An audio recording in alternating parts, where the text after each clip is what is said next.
Hi, this is Donna Wells. I'm presenting my paper on Melvil Dewey for LSC 557. Melvil Dewey was born in Adams Center, New York in 1851.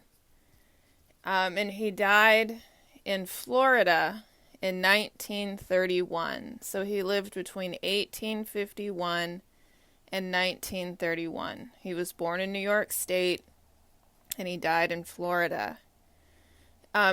His family had been in North America since the 17th century. His ancestor landed in Massachusetts. His name was Thomas Dewey, and they had sailed from England. The mother of Melvil Dewey was a Seventh-day Baptist. So, exactly what the religion was called back then, but it can be described as a Seventh-day Baptist. The dad and the mom, the family owned several stores, but there was a primary store, and Melvil, he was the youngest of 5 children. They all worked in and around the store. Melvil himself didn't enter college until he was 19, but he had the entire time. The family really valued education, so it was a lot of reading at home. It was a lot of reading and going to church, but it was a lot of hard work to maintain these stores. But he didn't himself enter college until he was 19. He briefly attended seminary school, but where he ended up graduating is he graduated from Amherst College in 1874. He had briefly attended seminary in 1869. While he was at Amherst, he worked at the college library for 2 years. It's significant because during that time when he was in college, so, when he was in his early 20s, he had an opportunity to survey, maybe informally, but also for his job, the area libraries. And in his capacity, having worked for his dad's store, he was able to review the industrial facilities nearby. I can talk about the reference list later, but it seems as though he was able to adapt this method of commercialism to libraries. So, one way to say it is that they had counted the merchandise for the store. It's as if the books were counted as the merchandise had been counted. People buy and sell books. One reason the Dewey Decimal System has survived the test of time might be because it is adaptable to the commercial sector. He was able to do all that because of his family's store and his efforts when he was in his 20s to look at these industrial facilities in the surrounding area. His most famous book, which included the Dewey Decimal System, was published in 1876. It's called A Classification and Subject Index for Cataloging and Arranging the Books and Pamphlets of a Library. So it's got a lengthy title. In that is his notation system, but it also included a list of subjects to be classified. So, the notation system separates books by subject, and so the work that was published in 1876 includes an alphabetic list of those subjects. He has, really important affiliations. In his career, he seems to have spent most of his time either in Boston, in New York City,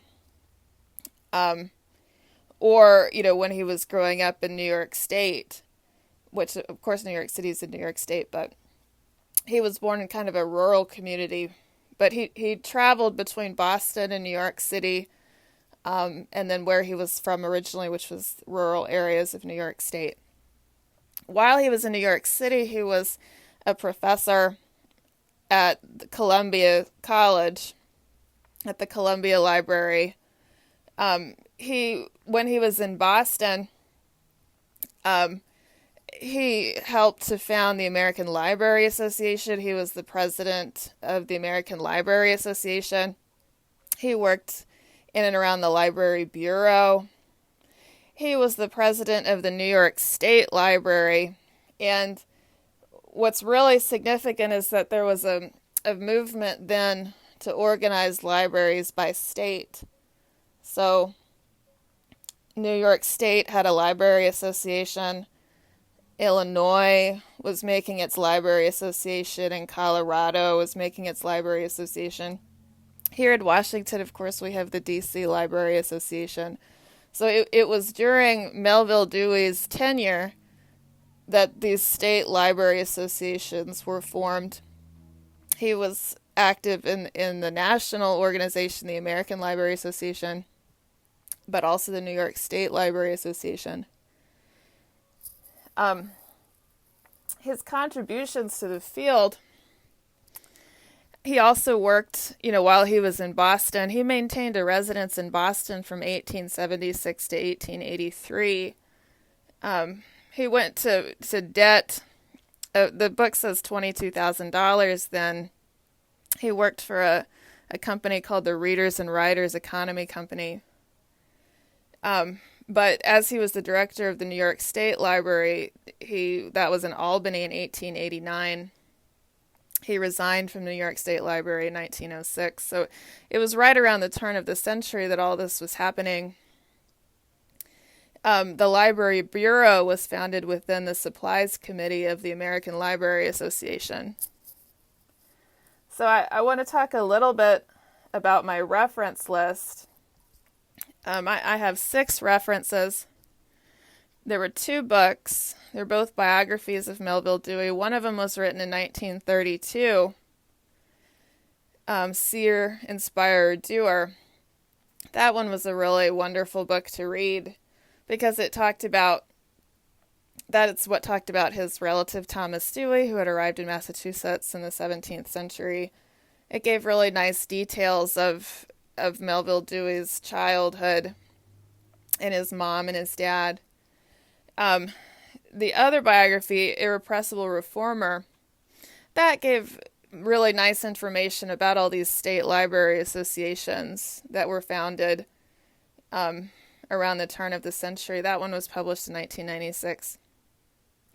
I included our textbook, Foundations of Library and Information Science, a reading from our syllabus, What is Information Science, and which was published this year in 2020. Additionally, there was 2 kind of online biographies. One of them is the Encyclopedia Britannica, and the other one was the Online Computer Library Center. What is Melvil Dewey's enduring legacy? It seems to be that Americans can take pride in the libraries because the books are so wonderfully organized. If the book is given a Dewey notation, it's an authoritative book. The libraries are really nice places to do research. The method was adaptable to small libraries and large libraries. So, can Americans take pride in their libraries? Yes, they can, because they have this wonderful notation.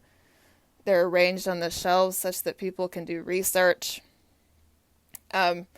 It's as if he advocated for literacy and reading, and more libraries and more books and bigger libraries and more books and more libraries. To establish that as normative is also his enduring legacy. So This is Donna Wells. This is my paper on Melvil Dewey. Have a really great day.